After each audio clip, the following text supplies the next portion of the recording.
Shalom from Israel to all of the Daystar viewers around the world. I'm Moshe Bar Tzvi, the producer and founder of Israel Now News. We at Israel Now News are dedicated to bringing you the full story and the truth about Israel from Israel. It's written in the Holy Bible when David said in Psalm 25:5, "Lead me in your truth and teach me, for you are the God of my salvation. For you I wait all the day long." And God says in Zechariah 8:16, "These are the things that you shall do. Speak out the truth to one another. Judge with truth and judgment to peace in your gates. And always search for the truth, and the truth shall set you free." John 8:31. I hope you enjoyed the program. God bless you from Jerusalem. Shalom, shalom.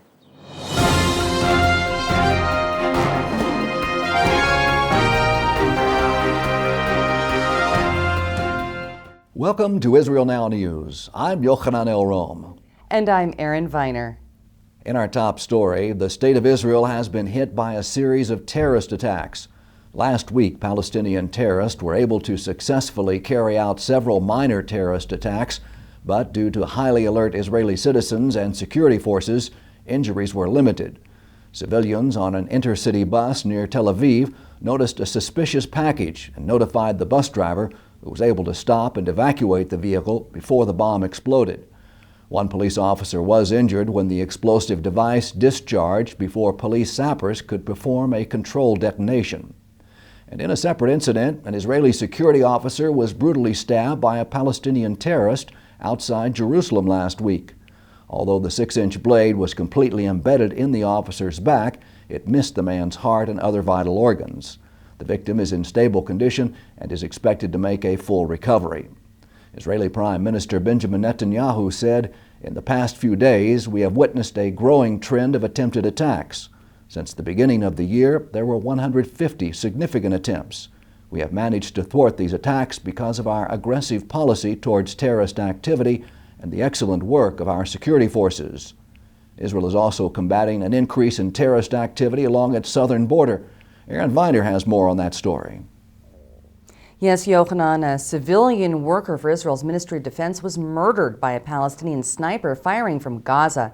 22-year-old Salah Shukri Abu Latif was killed as he worked to fix damage caused to the fence during the recent heavy snowstorm.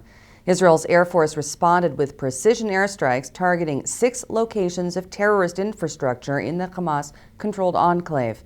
And meanwhile, residents of southern Israel are again being jolted by the sound of air raid sirens, warning them of incoming rockets.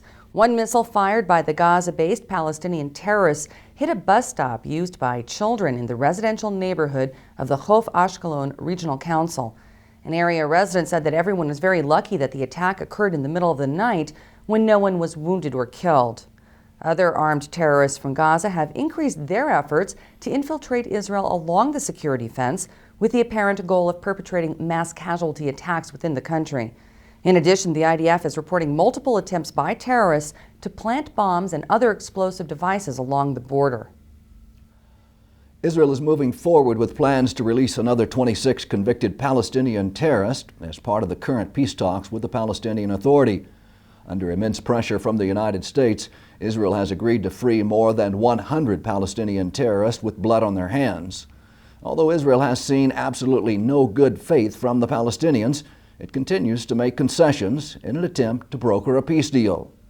However, the progression of these talks has only seen an increase in terrorism. Speaking out against moving forward with the prisoner release after the wave of terrorism across the country, Deputy Defense Minister Danny Danon said, "Recent events show us that terrorists are again trying to threaten the lives of Israeli citizens. In any other country, when a bus explodes and the next day a police officer is stabbed, it would not continue with plans to release terrorists as a goodwill gesture the following week." Allegations that intelligence agencies in the United States have been spying on Israel are causing concern.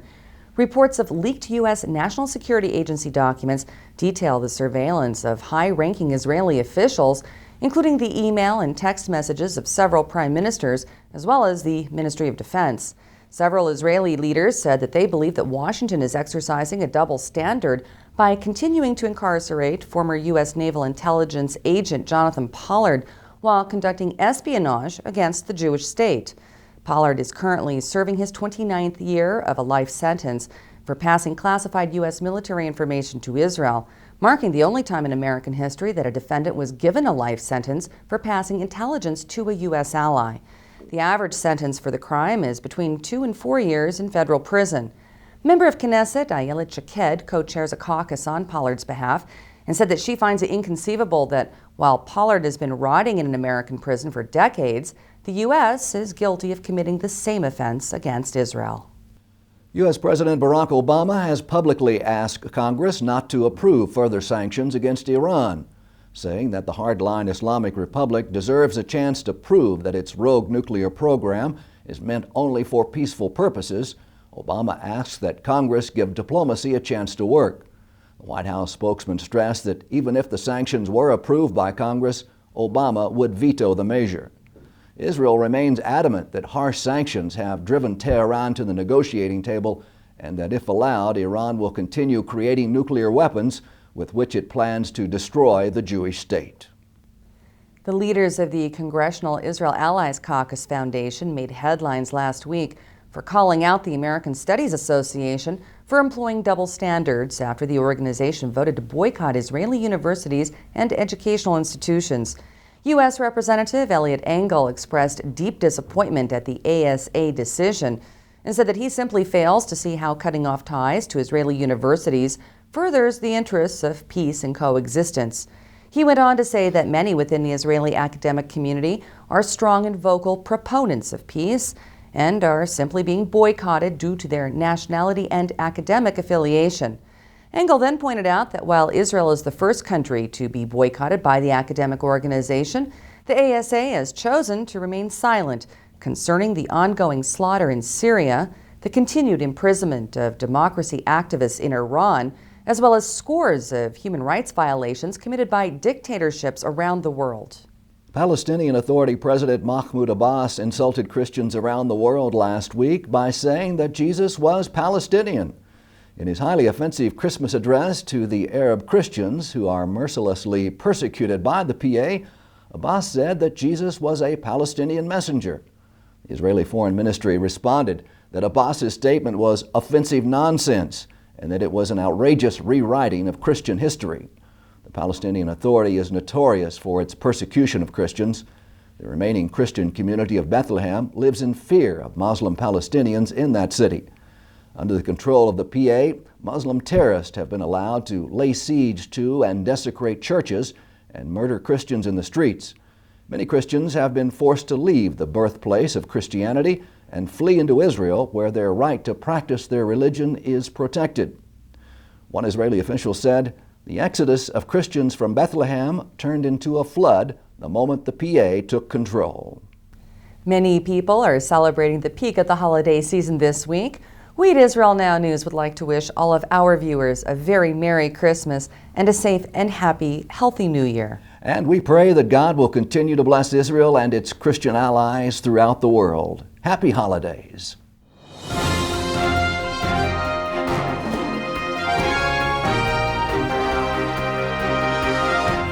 More than 1 million Jewish children have been killed by abortion in Israel since 1948. Israel is currently engaged in a demographic war for its very survival as a Jewish state. Imagine what a difference 1 million more Jews would have made for Israel. Friends of Efrat saves the lives of thousands of children every year by providing support to pregnant women in distress.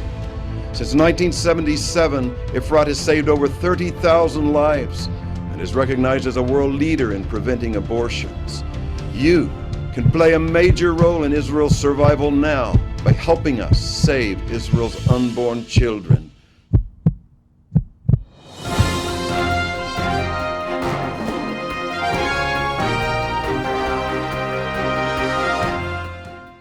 That concludes the news portion of our show. Stay tuned for Ask the Source with Josh Reinstein.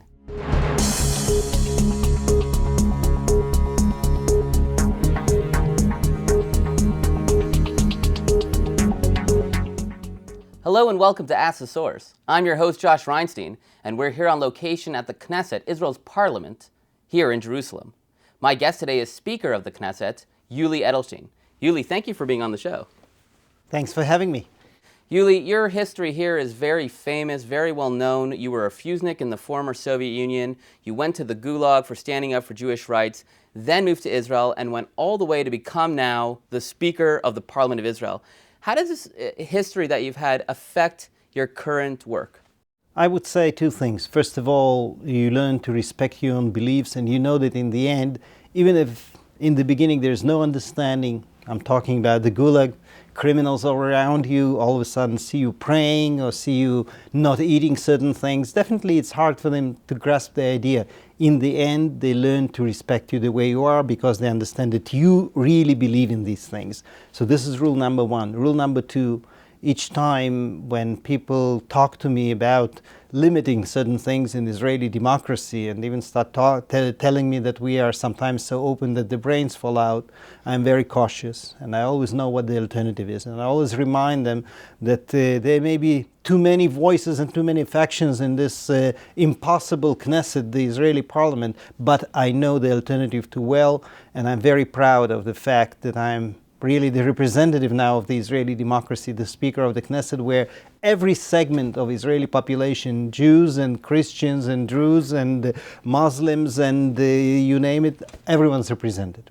Well, you know, there's always a movement to separate church and state, politics from religion. But in Israel, both of them come together. Being a man of faith yourself, has that had a profound effect on your capacity as Speaker of the Knesset?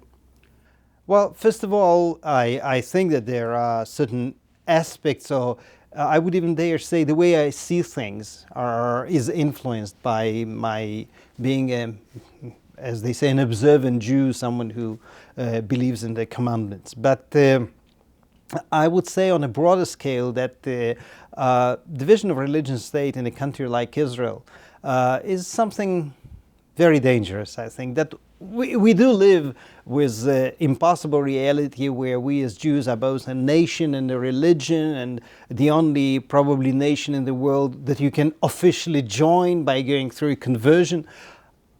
It's not always easy, but just to say cut, I think is very dangerous because then the law of return that enables every Jew and, by the way, spouses and children of Jews from all around the world to come and become Israelis on the same day, everything will look, I would even say it will look not democratic. If there is division of religion and state, and Israel is not considered a Jewish state, then how do you have these laws? But I think that raison d'etre of this country is the ingathering of the exiles, and except for a lot of things, thank God, we see it less in the modern world, but still being an asylum for every Jew who is persecuted for his or her beliefs or religion or nationality, and that's how it should stay. You know, there are two narratives for Israel. One is this fledgling country that came together because of the hard work of its citizens and then a vote in the UN. And the others say that this is the hand of God, that this is the fulfillment of prophecy. As Speaker of the Knesset, do you believe that the modern state of Israel is the fulfillment of biblical prophecy? Absolutely so. And I don't view the two approaches as mutually exclusive. I think that people worked very hard here, and the first pioneers, as we call them, and definitely the soldiers of the IDF or the Israeli Defense Forces, in many cases sacrificed their lives in order for this country to be created. And those who came here after the Holocaust, with everything they had gone through, were very courageous in making this move, and sometimes joining once again the battle on the very day they landed here after the camps in Europe. And having said all that, you can't logically explain things that happened here. You can't possibly saying that it's all just human deeds and we were so strong and so smart and so successful that we managed to build the country the way it is. And I think that a famous Israeli writer once put it in a funny manner. He said, this is a country where no one believes in miracles, but everyone takes them into consideration. That's how we live here. So now that we're at the end of the year and 2013 is at a close, what was the biggest issue facing Israel in 2013? I sometimes envy King Solomon because I guess those days it was so accurate, time to throw stones and time to collect stones. In this country, as you know, Josh, very well, it's all together. There were lots of challenges. Some of them we are still facing. Nuclear Iran that openly says that its ultimate goal is the destruction of the state of Israel, to say nothing of all the other evil, all these Western democracies around the world, but Israel comes first. We are still facing the challenge of no peace with our neighbors. We are facing the reality, what used to be called only a year and a half ago, the Arab Spring. And now more and more people understand that I guess they picked the wrong season for the definition of this whole turmoil in many countries. So we are facing numerous challenges, and I spoke only about, say, international politics and military aspects. We, as every normal country, have to fight for better economy and against poverty and for equal rights for everyone. So it's all there. All the challenges are there. But I do have to say that entering 2014, I'm optimistic, because I think that once again, speaking of the of what we call in Hebrew hashgacha, of the divine presence here in this country, I think it's very important to mention that these changes have a potential probably for us to one day live in a better surrounding, in a better neighborhood here. And I sincerely hope that nations that are neighboring on Israel will find their way to democracy, to equality, to search for peace. This is not the reality yet in our area, but I hope and pray, and I know many other people all around the world pray for the same, for peace on Israel, peace on Jerusalem, and for better life for children of Abraham here. Mahmoud Abbas, chairman of the Palestinian Authority, made headlines last week by calling Jesus a Palestinian. Why do you believe the PA, the Palestinian Authority, continue to recreate history? I want to learn from everything. That's what Jewish approach teaches us. The Palestinians are busy rewriting history and explaining that they were here before the Jews. They had been here before the Jews, and 4,000 years ago and 5,000 years ago, and finding themselves in all kinds of ancient nations. Those were Palestinians or these were Palestinians. We sometimes forget about the necessity of it. And if you now would ask an average person, I guess, in the streets, what are all these whole negotiations between Israelis and Palestinians about? A person would say, oh yeah, Israel has a lot of concerns about its security, and Palestinians care about their rights. Wrong. We are talking about rights, our rights first and foremost. We've been around for thousands of years. Yes, there was the terrible exile that led to what happened in Spain and what happened during the Holocaust and what happened in Poland and the Ukraine, and we know the price of the exile. We are back. We are here to stay exactly in the places where Abraham, Isaac, and Jacob walked around, right next to my house where I live, in quote unquote the territories. That's exactly where the Patriarch's Road is. And I think that this is very important for us to, I wouldn't be ashamed to say, to learn from the Palestinians. We don't have to rewrite history. We just have to remind about the Bible and the Jewish history here in this area. It's very important. It's not about security concerns vis-a-vis their legitimate rights. It's about our rights, and yes, their rights. Sometimes there is a clash and contradiction. We have to find the way out of it, and I promise you that we are seriously looking for a way out of this situation. Mr. Speaker, there are literally tens of millions of people watching this show. What message do you have for our viewing audience? Well, first of all, I would have a message of congratulations. Happy Christmas and Happy New Year, and all the best to you and your families and all the dear ones. And my second message wouldn't be original, but it would be very important. Come and see this country with your own eyes. You can't describe what Israel is about. You can't describe what Holy Land and all the holy sites here are without coming and seeing them. So you are most welcome, and if you decide to visit the Knesset, we have nice tours in all the languages. Happy New Year. Thank you, Mr. Speaker, for being on the show, and thank you for tuning in to Ask the Source. I'm your host, Josh Reinstein, wishing you a Merry Christmas and Happy New Year. Now back to the studio.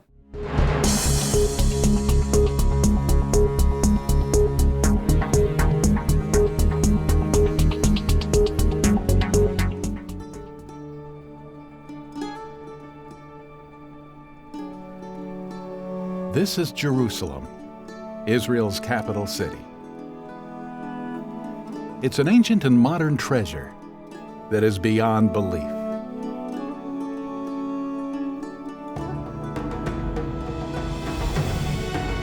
There's a little bit of Israel in all of us. Come find the Israel in you.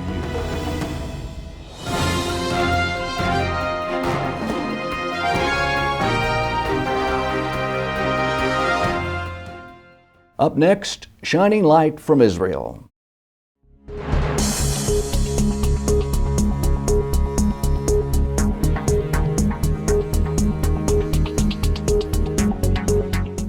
Merry Christmas to all our Christian friends around the world from Jerusalem. This is Jerusalem of gold. Now it's Jerusalem of snow. We celebrate Christmas with you. We know the importance you attach to our common heritage, to the state of Israel, and to the city of Jerusalem, where so much of our common history was forged. We have a great past. We have common values. We have the desire to seize a common future of security, prosperity, and peace. So from the city of peace, Jerusalem, I extend the warmest Christmas greetings to all of you. Merry Christmas.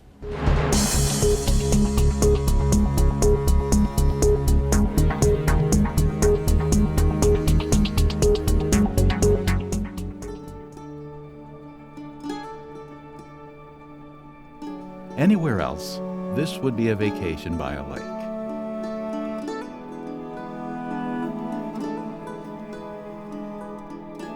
But this is the Sea of Galilee. The wonders of Israel are beyond belief. There's a little bit of Israel in all of us. Come find the Israel in you.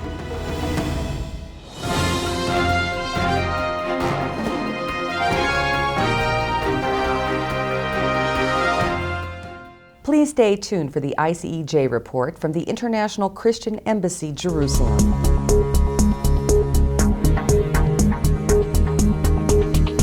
The year 2013 has been a great year for the International Christian Embassy here in Jerusalem. The Lord blessed us greatly, and due to the help of Christians from all over the world, as a matter of fact, from more than 140 nations, we were able to leave behind a great impact of blessing here on the nation of Israel. We could reach every segment of the society. And also we were able, through God's grace, to bring a prophetic message to the church around the world to align itself with the nation of Israel and, most importantly, with God's purposes regarding His people here in the land. The International Christian Embassy was privileged to be a part of a new wave of return from Northeast India in 2013. The B'nai Menashe received permission from the Israeli Knesset to resume immigration in limited numbers, and the ICEJ sponsored the cost of their flights. I never in my dream think that I'll celebrate my Sukkot like this. The continued faithful giving of Christians throughout the year enabled the ICEJ to sponsor additional flights for the B'nai Menashe. Directors of the ICEJ traveled the globe in 2013, teaching the church about God's plans for Israel, His covenants with the Jewish people, and encouraging Christians to pray for Israel. Renovations and expansion work continued in 2013 at the ICEJ's Assisted Living Facility for Holocaust survivors. Over the past 3 years, the home has expanded into 9 different buildings in the Hadar neighborhood of Haifa. The community of close to 100 residents now have a synagogue, a medical and dental clinic, and an intensive care wing. The ICEJ and Yad Vashem invited a select group of 23 Christian pastors and ministry leaders from 12 different countries to take part in a special week-long training seminar on Holocaust education and combating the resurgence of anti-Semitism. The conference participants, as well as ICEJ leaders and staff, were able to attend the official state observance of Holocaust Remembrance Day on the campus of Yad Vashem with dignitaries and official state guests such as U.S. Secretary of State John Kerry. The annual Christian celebration of the Feast of Tabernacles, presented by the ICEJ, was again a tremendous success. More than 100 nations came up to Jerusalem to celebrate the feast in 2013. During the feast, pilgrims experienced dynamic worship, teaching from some of the best international speakers, and dedicated times of prayer and intercession for Israel and the nations. You literally come from 4 corners of the world to Jerusalem, and you have shown that you are filled with faith. Faith in Israel, faith in the God of Israel, and faith in the promises that fill the pages of the Bible. As you have seen, the year 2013 have been a great year of blessing. The Lord opened remarkable doors for the Christian Embassy. And as we started this last year, 2013, we dedicated ourselves here at the Embassy afresh to prayer and to seek the face of God. And also we committed ourselves that the year 2014 again will be a year of prayer and a year of seeking God. And I believe God will answer our prayers. And I'm asking you today personally to stand with us in prayer, to pray with our staff, to pray for Israel, to pray for our ministry, but also prayerfully consider to support us financially as we reach out as your embassy here to the nation of Israel. And never forget that the Bible promises us that as we bless Israel, He said, I will bless you also. And with this, I want to wish you the greatest blessing of God. May the Lord bless you here out of Zion.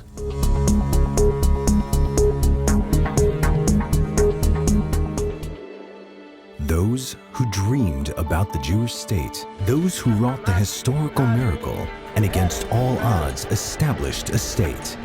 Those who arrived in the homeland to their new home, those who propelled Israel forward step after step. I have no doubt that this expanded partnership with our many Christian supporters will greatly strengthen Israel in the years ahead.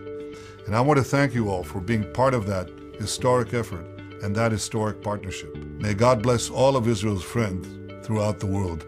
May God bless you.